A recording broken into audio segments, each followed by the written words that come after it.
Perfect. Senator, how was your meeting? It was good and great. Cash is, doing what he needs to do, get on the Hill, earn the vote of senators. As I've said before, the game up here is not to put yeses, it's to keep no's off the board. And Cash is going to be able to deliver. We'll be able to get him confirmed. I'm really confident about that. You feel comfortable voting for him at this point? I do. I was comfortable beforehand. I've had the privilege of knowing Cash, and we've sat down and talked. Obviously, he's the one that uncovered what was happening at the FBI, the way they were being weaponized against President Trump, and the decisions that was happening during the dossier report and the Russia collusion. We've all got, you guys are all hoaxed by that. What was going on with Hunter's laptop? He was the one that started bringing that to light. So if you're going to clean up the FBI and actually get them focused on mission rather than politics, but them refocus them on actually putting America first, doing their job, Cash is the perfect person for that. Are you confident that he's going to be able to stand up to Donald Trump? What do you mean by stand up to Donald Trump? I mean, typically the DOJ and FBI should operate independently from the executive branch. Are you confident that there will be that kind of wall? Maybe we should ask the Biden administration that same question. I think there is a lot that works and happens because of the administration. And, you keep in mind the DOJ was obviously weaponized. The FBI was weaponized against Donald Trump. There's no question. There's not a camera in here or a reporter in here that can say any different about that. What we're wanting to do and what Donald Trump wants to do, or President Trump wants to do, and what Cash wants to do is get the DOJ doing their job again, putting the American people first, getting the FBI doing their job again, keeping America safe, letting the agents do their job and stay out of politics, and just put the crimes and going after the terrorist organizations that's coming after us before they look at their political foes. Senator Tony Ducart with Newsmax, did you have a discussion about potential plans to dismantle the FBI headquarters in Washington? Is that something you would support? We didn't discuss dismantling. We did discuss ways to fix the FBI. First of all, Cash and I both agree the agents in the field are doing a phenomenal job. This isn't a black eye or an attack on the FBI as a whole. This is about, once again, getting them mission focused again. And what that requires is us cleaning the 7th floor of the Hoover building, understand what their role is, and being focused on that mission. I think Cash can do that. And so we did have those discussions, but as far as dismantling the FBI, no one wants to completely dismantle them. We just want to get them back focused on the job. As part of that, everybody's reporting about a target list of people that would be potentially targeted at the top ranks of the FBI that would be fired. That's widely reported. Director Wray would be fired.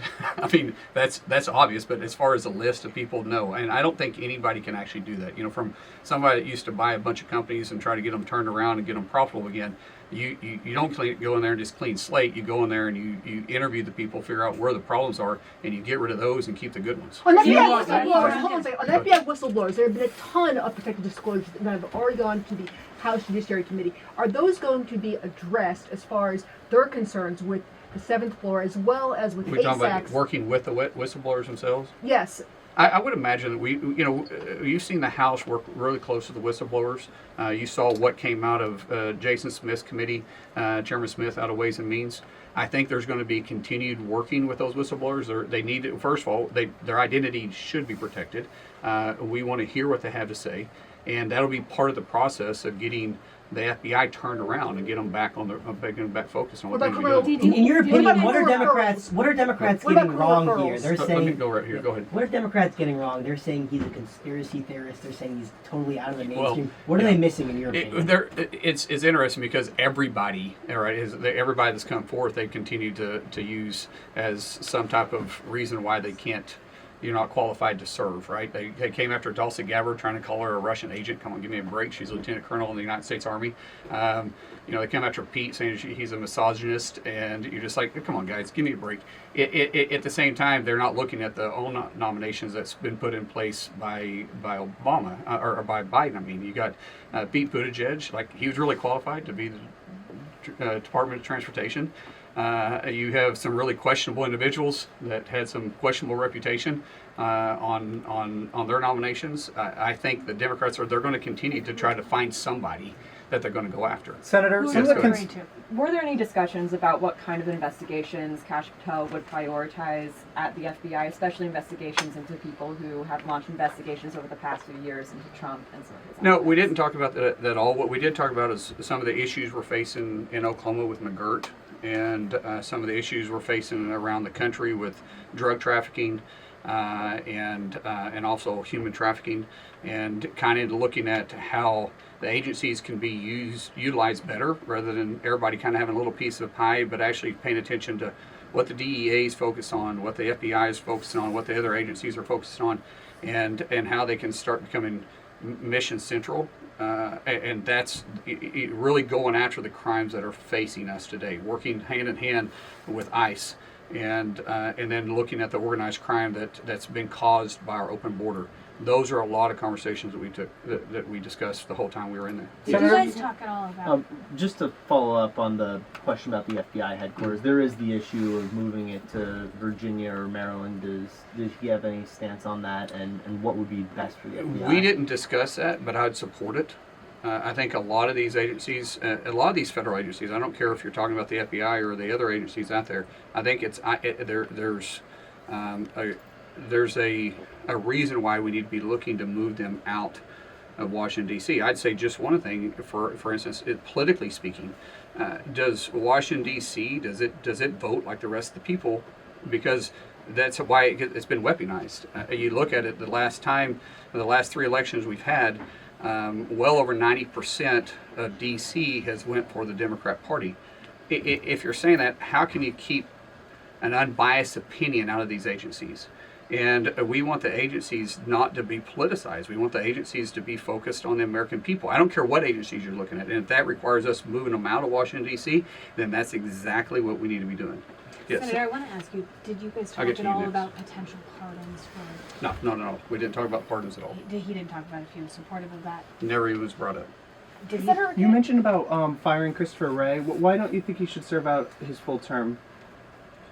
Look at what the FBI has done since he's been director, and that would answer all the questions you need to know. If anybody in this room thinks the FBI hasn't been weaponized, just let's go back and look at the way they treated Donald Trump and the classified material that he had versus President Biden and the classified material that he had. Just those 2 cases alone will tell you the FBI is compromised because of Director Wray. Senator Mullin, Senator the Mullin. concerns about, or get to you. speculation about him potentially doing investigations into his rivals exist partly because in his book he did publish a list of people that he called, deep state actors and suggested that they were worthy of investigation. You've just talked about how you felt like the FBI was weaponized against Donald Trump.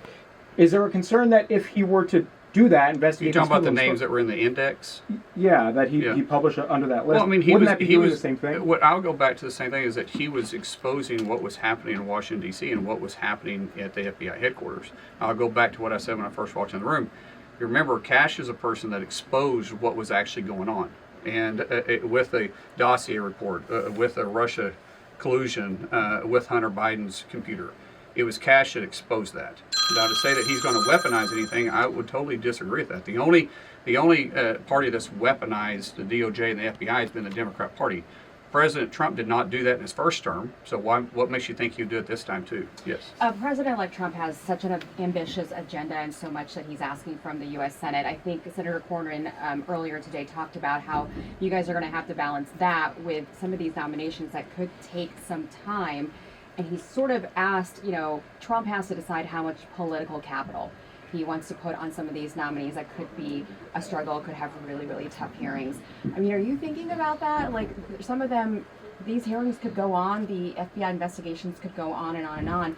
How much political capital do you want to spend on some of these folks? I don't think the FBI investigation will go on very long. They're going to do the background check and report back to us. Then we can go through the process pretty quick. As far as the political capital, the only one I was concerned about the president spending political capital on was Matt Gaetz. He's no longer in the picture, right? So Pam's going to go through just fine. Cash is going to go through just fine. Tulsi, I mean, all these individuals got to come up here and earn the vote and keep the nose off the board. Pete has done a phenomenal job getting up here and taking the fight straight to the senator's office. It's not his nomination, as he said and that we've said, it isn't decided in the media. It's decided in those one-on-one meetings that he's having. You can feel the difference between this week versus next week with Pete. Pete has done a phenomenal job on earning that vote every time he's gone into a meeting. And there's not one single Republican that's opposed any of these nominations that are out there right now. Well, you said that earlier. You said it's not about getting yeses right now. It's about trying to keep the no's. Yeah, keeping the nose off the board. That's right. What And he's doing that. What have you heard from rank and file FBI agents in terms of Mr. Patel, as opposed to, say, leadership over at the FBI? Do you see sort of a dichotomy as far as Mr. Patel is concerned, as far as those two factions are concerned? Not really.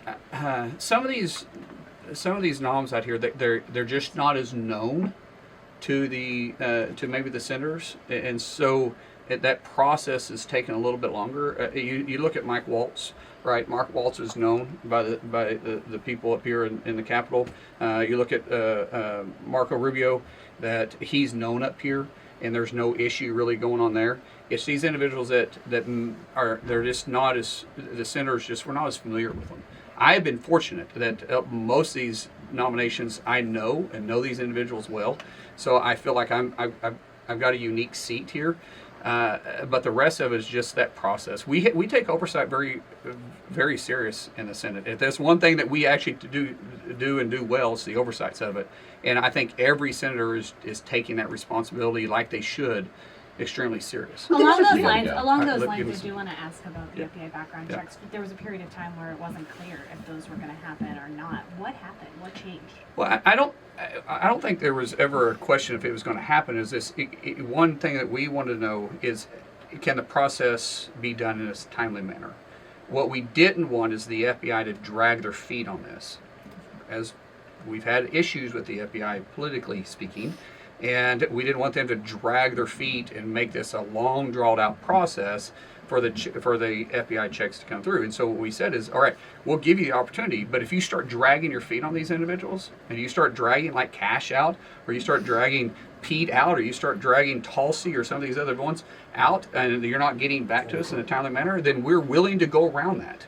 And we will go around it if we have to, but we're giving them the opportunity. Let's get the background checks, treat them just like they have all the rest of the noms. There's no problem with that, but we don't want to let them get politicized. And I got time for one or two more questions. You mentioned moving agencies outside of Washington, shutting some down, reforming some of them. Well, I didn't say shutting them down. I just said, reforming them and moving them out of D.C. if we have to. Did Linda McMahon, you met with her last week, did she talk about dismantling the Department of Education, reforming it at all?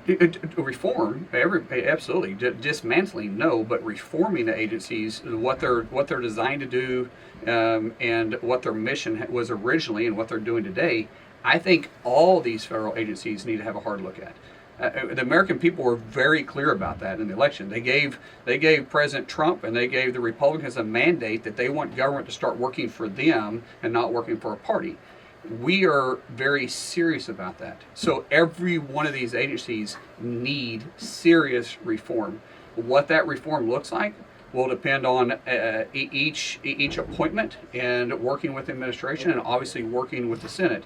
But we're all on the same page. There's going to be heavy reforms taking place in these agencies. They have to be. One more. I got Talking time. about FISA, what were you asking? Can you expand on the discussion about the Indian case in Oklahoma? McGirt.